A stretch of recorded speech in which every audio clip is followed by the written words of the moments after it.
দর্শক, ঢাকা স্টেডিয়ামের এই দৃশ্য হয়তো আগে কখনো আপনি দেখেননি। আমি আজকে আপনাদেরকে পুরো স্টেডিয়ামটা ক্যামেরার চোখে ঘুরিয়ে ঘুরিয়ে আপনাদের দেখাবো। এই স্টেডিয়ামে আমি যখন শুটিংটা করি তখন চলছিল জাতীয় বয়সভিত্তিক জুনিয়র অ্যাথলেটিক্স। আর ওই সময় ভিআইপি গ্যালারির ওপর থেকে যে শুটিংগুলো করা হয়েছে সেখান থেকেই কিন্তু আমি আপনাদের একটু একটু করে পুরো স্টেডিয়াম ঘুরে দেখাবো। এই যে রিলে চলছে, আমি ওপর থেকে দেখতে পাচ্ছি 4 x 100 মিটার রিলে চলছে। তবে এই অ্যাথলেটিক্স ট্র্যাকেই শুধু ট্র্যাকের খেলাগুলো হয়েছে, বাকিগুলো যাতে ঘাস নষ্ট না হয়, মাঠ নষ্ট না হয়, এই কারণে আউটার স্টেডিয়ামে সেই খেলাগুলো করতে বাধ্য হয়েছে বা করানোর নির্দেশ দেওয়া হয়েছে অ্যাথলেটিক্স ফেডারেশনকে। তো আমি আসলে এইগুলো বলবো না, আমি আজকে ভিউয়ার্স আপনাদের বলবো যে এই মাঠটা বা এই স্টেডিয়ামের গ্যালারিটা কেমন, কোথায় বসে ভিআইপি গ্যালারিতে বসে আপনারা খেলা দেখবেন। এই যে দেখতে পাচ্ছেন, এটা হচ্ছে ভিআইপি গ্যালারি। চলুন আমরা আস্তে আস্তে ধীরে ধীরে হেঁটে যাই। এটা একদমই অ্যাথলেটিক্স ফেডারেশন লাগোয়া যে বারান্দা ভিআইপি, এই যে ভিআইপি বক্সগুলো, এইখানেই কিন্তু আসলে যে গ্যালারির টিকিটের দাম ধরা হয়েছে প্রায় 2500 টাকা, এখানে বসে আসলে চমৎকারভাবে দেখা যায়। আমরা একদম ঘুরতে ঘুরতে চলে যাচ্ছি পূর্ব দিকের গ্যালারিতে। এই যে নতুন করে চেয়ারগুলো বসানো হয়েছে, আপনারা দেখতে পাচ্ছেন চেয়ারগুলো চমৎকারভাবে গোছানো, কিন্তু যদিও পরিষ্কার করা হয় না। আমি আশা রাখি 4 জুন যে ম্যাচটা হবে ভুটানের বিপক্ষে, তার আগে পুরো স্টেডিয়ামটা নতুন রূপে সাজবে এবং এখানকার যে চেয়ার, এই যে চেয়ারটা, এখানে বসে খেলা দেখবেন। চেয়ারটাও মোটামুটি ভালো আর কি, এখানে বসে আসলে খেলাটা খুবই ভালো দেখা যায়। 22 নম্বর সিট এটা, যে ভদ্রলোক 22 নম্বর সিট পাবেন তিনি এখানে বসে দেখবেন। এইখান থেকে ধীরে ধীরে আমরা একটু এগিয়ে যেতে থাকি। আমরা দেখতে পাচ্ছি যে এখান থেকে আমরা যতদূর পূর্ব দিকে যাব, পুরো এই কাচঘেরা স্টেডিয়ামের এই গ্যালারিটাই হচ্ছে ভিআইপি গ্যালারি। সাধারণত ভিআইপি বা স্টেডিয়ামের প্রধান গেট দিয়ে আসলে এখান থেকে দেখা যায়। আপনি দেখতে পাচ্ছেন যে পুরো স্টেডিয়ামটা কিন্তু এখানে চমৎকার দেখা যাচ্ছে। ওই যে দূরে জায়ান্ট স্ক্রিন দেখা যাচ্ছে, এখানে বসে চাইলে আপনি চমৎকারভাবে ছবিও তুলতে পারবেন। আর মাঠটা কিন্তু ভালোই দেখা যায়, যদিও আমি বলবো কমলাপুর স্টেডিয়ামের চেয়ে এই স্টেডিয়ামে বসে খেলা দেখাটা একটু দূরে মনে হয় আমার কাছে। আবার বসুন্ধরা কিংস অ্যারিনাটাও কিন্তু অনেকটাই কাছে খেলা দেখা যায়।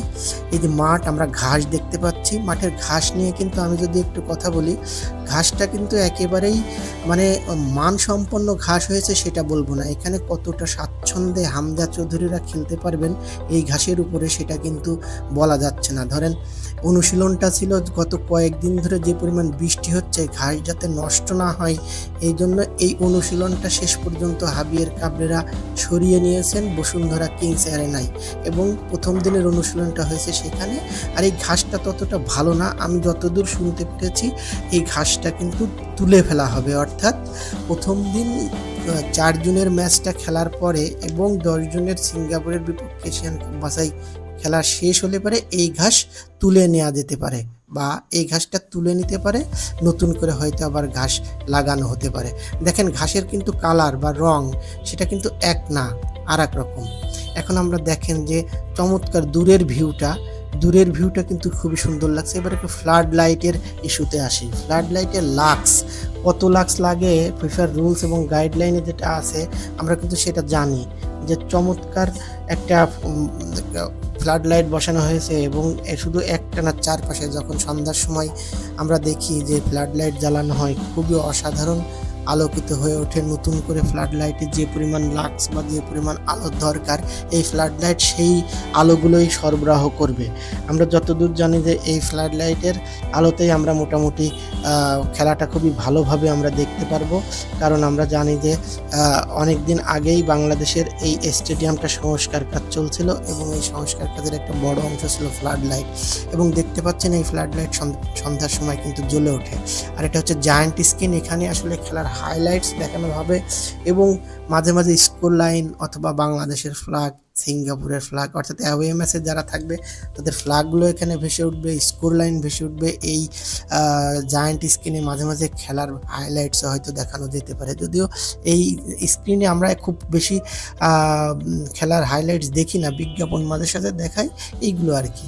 এখন আমরা চলে এসেছি একেবারে ডান প্রান্তে, অর্থাৎ আমরা দেখতে পাচ্ছি গ্যালারি, পূর্ব দিকের যে গ্যালারিগুলো, এই গ্যালারির শেডটা বসানো হয়েছে। দূর থেকে কিন্তু খুবই চমৎকার দেখা যায়, আপনারা দেখতে পাচ্ছেন দর্শক। আমরা আবারও সেই গ্যালারির সিটগুলো দেখতে পাচ্ছি এবং আস্তে আস্তে আমরা দেখতে পাচ্ছি যে প্রত্যেকটা গ্যালারিতেই আসলে চেয়ারগুলো বসানো হয়েছে। যদিও চেয়ার বসানো নিয়ে অনেক কথা হচ্ছিল, বিশেষ করে চেয়ার এমনভাবে কনজাস্টেডভাবে বসানো হয়েছে যে চেয়ারের মাঝখান দিয়ে একজন সাধারণ দর্শক যে যাবে, এখন কিন্তু আমরা প্রেস বক্স দেখছি, যে প্রেস বক্সে সাধারণত মিডিয়া কর্মীরা বসে কাজ করবেন, আমরা এখানে বসেই কাজ করি। নতুন করে প্রেস বক্সটা ঢেলে সাজানো হয়েছে। প্রেস বক্সের উপরে কিন্তু ভিআইপি বক্স, এখানে কিন্তু সাধারণত আমরা যেটা দেখব যে প্রেসিডেন্ট, বাফুফের প্রেসিডেন্ট অথবা হসপিটালিটি বক্সের যে কর্পোরেট বক্সের ব্যক্তিবর্গ বা ফিফা এফসি থেকে আসা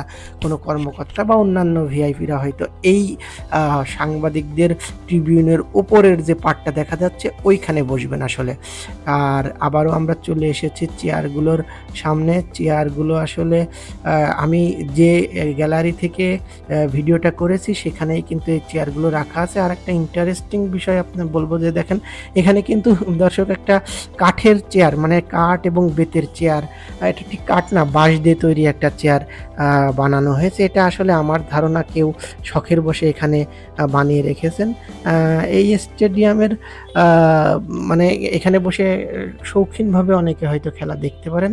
আমার ধারণা এটা ব্যক্তিগতভাবে কেউ এখানে রেখেছেন, স্টেডিয়াম সংশ্লিষ্ট কেউ হবে।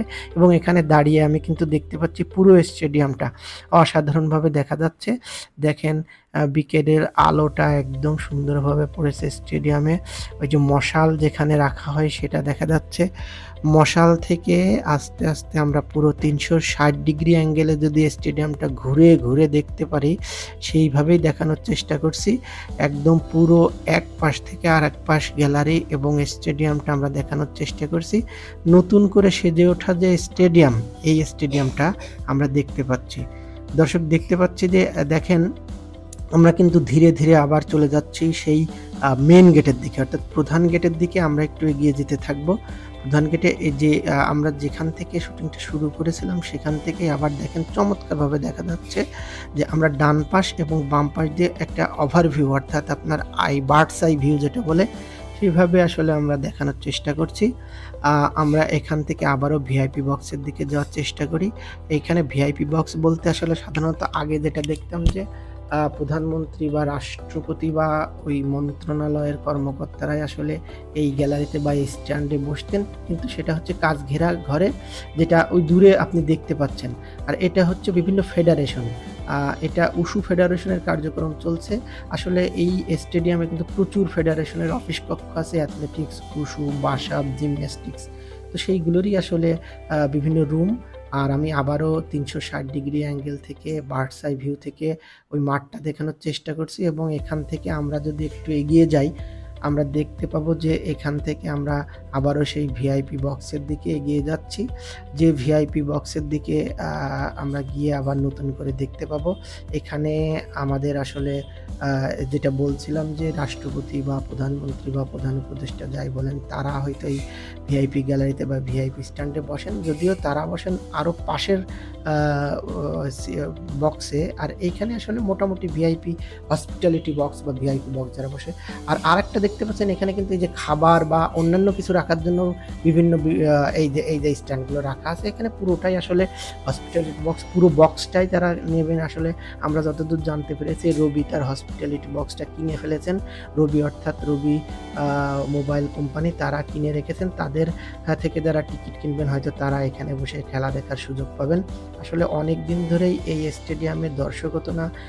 ঘরোয়া ফুটবল বা আন্তর্জাতিক ফুটবলে বাংলাদেশের ফুটবলের মানটাও একেবারে কমে গিয়েছিল, যে কারণে কিন্তু হামজা চৌধুরী, শামিদ সোম এবং কিউবা মিচেল বা ফাহমিদুল ইসলাম এদের সঙ্গে যখন জামাল ভুঁইয়ারা খেলবে, অবভিয়াসলি আমি মনে করি বাংলাদেশ একটা ভালো ফল করবে। এবং সেই যে ক্রেজটা বা হাইপটা উঠেছে, ওই হাইপটার কারণেই কিন্তু টিকিটের এই যে হাহাকার বা টিকিট নিয়ে এত বাড়াবাড়ি। এখন আবারও আমরা মাঠের ঘাসে চলে আসলাম। ঘাসটা কিন্তু চমৎকার দেখা যাচ্ছিলো। এবার আমি একেবারে বাইরে চলে এসেছি, অর্থাৎ ভিআইপি বক্সের বাইরে। এখান থেকেও কিন্তু দাঁড়িয়ে মাঠটা খুব সুন্দর দেখা যায়। এখান থেকে দাঁড়িয়ে আমরা দেখার চেষ্টা করছি মাঠটা কেমন দেখা যাচ্ছে। মাঠটা কিন্তু খুবই চমৎকার দেখা যাচ্ছে। আমরা ডান পাশটা আবার দেখার চেষ্টা করছি। ওই কাচ ঘেরা যে ঘরটা, সেখান থেকে বারান্দায় চলে এসেছি। বারান্দা থেকে আমরা দেখার চেষ্টা করছি মাঠটা কেমন দেখা যায়। আমার মনে হয় খুবই চমৎকার দেখা যায়। যেসব সৌভাগ্যবান ব্যক্তিরা অনেক দিন পরে বা প্রথমবারের মতো এই মাঠে খেলা দেখবেন, তারা কিন্তু খেলাটা খুবই উপভোগ করতে পারবেন। আমি মনে করি যদি বাংলাদেশ জেতে তাহলে তো আরও ভালো হলো।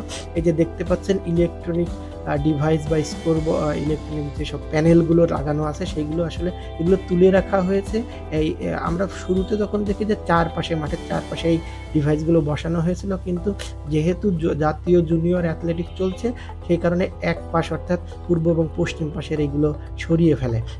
আপনারা দেখতে পাচ্ছেন পূর্ব পাশ এবং পশ্চিম পাশ থেকে এই ইলেকট্রিক ডিভাইসগুলো সরিয়ে ফেলা হয়েছে, শুধু উত্তর এবং দক্ষিণ সাইডে এগুলো রাখা হয়েছে। কারণ ট্র্যাকে যেহেতু অ্যাথলেটরা দৌড়াবে, সেই সময় যাতে কোনো বাধাগ্রস্ত না হয় বা কোনো রকম খেলা ক্ষতিগ্রস্ত না হয়, এই কারণে এই ডিভাইসগুলো সরিয়ে ফেলা হয়েছে। তবে আমরা জানি যে এটা আবার লাগিয়ে ফেলা হবে এই ডিভাইসগুলো, অর্থাৎ নতুন সাজে সাজবে। আপনারা চ্যাম্পিয়ন্স লিগে নিশ্চয়ই দেখেছেন যে জার্মানির হেইনজ স্টেডিয়ামে সুন্দরভাবে ডিভাইসগুলো লাগানো ছিল এবং ইলেকট্রনিক বিভিন্ন বিজ্ঞাপনগুলো দেখানো হচ্ছিল। আমাদের হামজা চৌধুরীর ম্যাচে কিন্তু তেমনটাই দেখানো হবে। ওই যে আমি যেটা বলছিলাম ফ্লাড লাইট কিন্তু আস্তে আস্তে জ্বলানো শুরু করে দিয়েছে। সন্ধ্যার সময় একটু একটু করে প্রতিদিন পরীক্ষা করা হয় কতটুকু ফ্লাড লাইটের আলো লাগবে, কতটুকু আলো হলে পর্যাপ্ত হতে পারে। আমরা কিন্তু সেটাও দেখেছি। আর এখানে অ্যাথলেটিক্স ফেডারেশন যেহেতু তাদের একটা গেমস চালু করেছে এবং চলমান ছিল, সেই সময়ে যেহেতু ভিডিওটা করা, আপনারা দেখতে পাচ্ছেন যে অনেক অ্যাথলেটরা ঘোরাঘুরি করছে। আবারও ডিভাইসগুলো আমরা দেখতে পাচ্ছি এবং ঘাসের মাঠ দেখতে পাচ্ছি এবং এই ডিভাইসগুলো সরিয়ে ফেলা হয়েছে। আমার ধারণা এটা আবারও লাগিয়ে ফেলা হবে এবং চমৎকারভাবে এটা লাগানো হবে। আর এখানেই আসলে হামজা চৌধুরীরা প্রস্তুতি নেবেন ম্যাচের অনুশীলনের। জানি না সূর্য যদি ওঠে এবং আবহাওয়া যদি এই কয়েকদিন আরেকটু ভালো হয়, তাহলেই হয়তো এই মাঠে অনুশীলন করতে পারেন। না হলে হয়তো বসুন্ধরা কিংস অ্যারেনায় যেভাবে অনুশীলনটা চলছে, এই বৃষ্টি বিঘ্নিত ম্যাচেই অনুশীলন হতে পারে। আর আপনাদের জানিয়ে রাখি 2 বা 3 জুন হামজা চৌধুরী বাংলাদেশে চলে আসবেন এবং শামিদ চমু চলে আসবেন।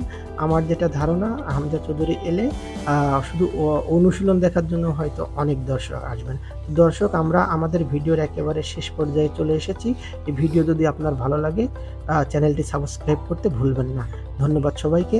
অন্য কোনো দিন নতুন কোনো ভিডিও নিয়ে আপনাদের সামনে আসবো। সে পর্যন্ত ভালো থাকুন।